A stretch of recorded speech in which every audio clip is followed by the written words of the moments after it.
Hello everyone, welcome back to my YouTube channel. दोस्तों, आज हम इस वीडियो में जानेंगे कि 2022 में ऋषि पंचमी कब है। ऋषि पंचमी के दिन पूजा कैसे करनी चाहिए, व्रत कैसे करनी चाहिए, व्रत करने से हमें क्या लाभ होता है, इसकी संपूर्ण जानकारी आज मैं आपके साथ इस वीडियो में शेयर करने वाली हूँ। तो अगर आपको ये वीडियो पसंद आती है तो प्लीज़ वीडियो को लाइक कीजिएगा, चैनल पर नए हैं सब्सक्राइब कीजिएगा, बेल आइकन को प्रेस कीजिएगा और कमेंट करके मुझे ज़रूर बताइएगा वीडियो आपको कैसी लगी। तो दोस्तों, इस वर्ष 2022 में ऋषि पंचमी का व्रत 1 सितंबर को रखा जाएगा और शुभ मुहूर्त है 11:05 से लेकर के 1:37 के बीच में पूजा कर लेनी है। दोस्तों, ऋषि पंचमी का व्रत भादो मास के शुक्ल पक्ष की पंचमी तिथि को रखा जाता है। दोस्तों, ऋषि पंचमी के दिन सप्त ऋषियों की और उनके साथ उनकी माता अरुंधति की और साथ में गौरी और गणेश की पूजा करी जाती है। दोस्तों, कहा जाता है कि ऋषि पंचमी का व्रत ऋषियों का आशीर्वाद प्राप्त करने के लिए और सुख शांति एवं समृद्धि की कामना की पूर्ति के लिए इस व्रत को रखा जाता है। दोस्तों, और ये भी कहा जाता है कि ऋषि पंचमी का व्रत करने से अगर किसी महिला राजस्वला यानी कि महिमारी जब उसका पीरियड आता है और पीरियड के दौरान जो कोई भी काम कर लेती है, किचन में चली जाती है, किसी को खाना दे देती है, मतलब ऐसे कार्य कर लेती है जो कार्य नहीं करने चाहिए उस समय पर, क्योंकि पीरियड्स के दौरान किसी को खाना भी नहीं देना चाहिए, किचन में नहीं जाना चाहिए, आचार नहीं छूना चाहिए, पूजा पाठ नहीं करने चाहिए।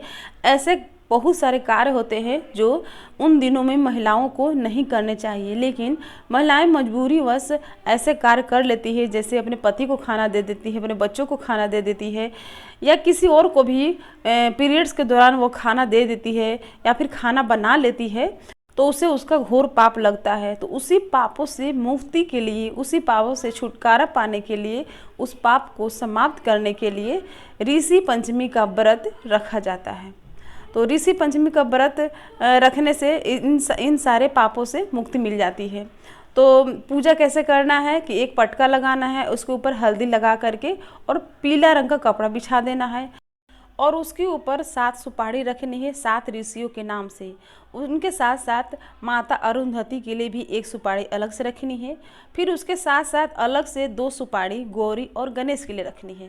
तो इस तरह से सुपारी रख करके और उनके ऊपर वस्त्र रूपी कलावा देना है, या फिर आप अलग से वस्त्र देना चाहते हैं तो 7 ऋषियों के लिए, उनकी माता के लिए, गौरी गणेश के लिए, सबके लिए कपड़ा भी दे सकते हैं या फिर कलावा रूपी वस्त्र चढ़ा सकते हैं। लेकिन सप्त ऋषियों को आप जनेऊ जरूर दें और जल के छींटे दे करके उनको स्नान करवाएं, हल्दी कुमकुम रोली का टीका लगा दे और अक्षत चढ़ाएं। उसके बाद उनको धूप दीप दिखाएं और उनको मिठाई और फल का भोग लगाएं और फिर अंत में उनकी आरती करें। और जैसा कि हर पूजा से पहले हमें अपने व्रत का संकल्प लेना चाहिए कि हाथ में अक्षत पुष्प जल लेकर के और संकल्प लेना चाहिए कि हे सप्तऋषि, राजस्वला होने से जो हमें पाप लगा है उस पापों से मुक्ति के लिए हम इस व्रत को करने जा रहे हैं। इस तरह से संकल्प लेते हुए और उस जल को भगवान के चरणों में छोड़ देने हैं और अपनी पूजा शुरू करनी है।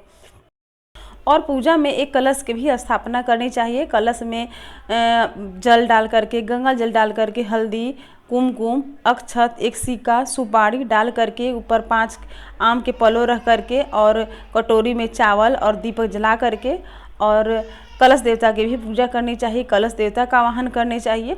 सभी देवी देवता का आवाहन करने के बाद ही पूजा शुरू करनी चाहिए, यानी कि सभी देवी देवता को बुला लेने चाहिए और बोले चाहिए आइए और अपने स्थान पर ग्रहण कीजिए। तो इस तरह से बोल करके और पूजा शुरू करनी चाहिए। कलश देवता की पूजा करनी चाहिए, उनमें हल्दी कुमकुम रोली का पुष्प का टीका लगा देने चाहिए, एक दीपक जला देने चाहिए।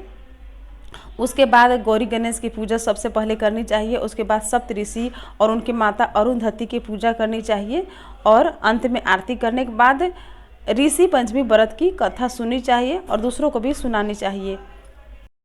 और जब पूजा संपन्न हो जाए तो निष्ठा से अपने व्रत का पालन करना चाहिए। और इस दिन हल से जोते हुए अनाज नहीं खाना चाहिए। बिना हल के जोते हुए जो अनाज पैदा होती है वही अनाज खाना चाहिए इस व्रत में। और दिन भर अपने निष्ठा से व्रत का पालन करते हुए भगवान का स्मरण करना चाहिए और उसके बाद दूसरे दिन अपने व्रत का पारण कर लेना चाहिए। पारण हमेशा दान और दक्षिणा देने के बाद ही पारण करना चाहिए, तभी व्रत का पूरा फल मिलता है। तो बस ये पूजा बहुत ही सिंपल होती है जो मैंने आपको इस वीडियो में बताई। आई होप वीडियो पसंद आई होगी। लाइक कीजिएगा, चैनल बने हैं सब्सक्राइब कीजिएगा, बेल आइकन प्रेस करना बिल्कुल ना भूलिएगा ताकि मेरे आने वाले हर वीडियो नोटिफिकेशन सबसे पहले आप तक पहुँचे। फिर मिलूंगी नई वीडियो के साथ, तब तक के लिए हरे कृष्णा, राधे राधे।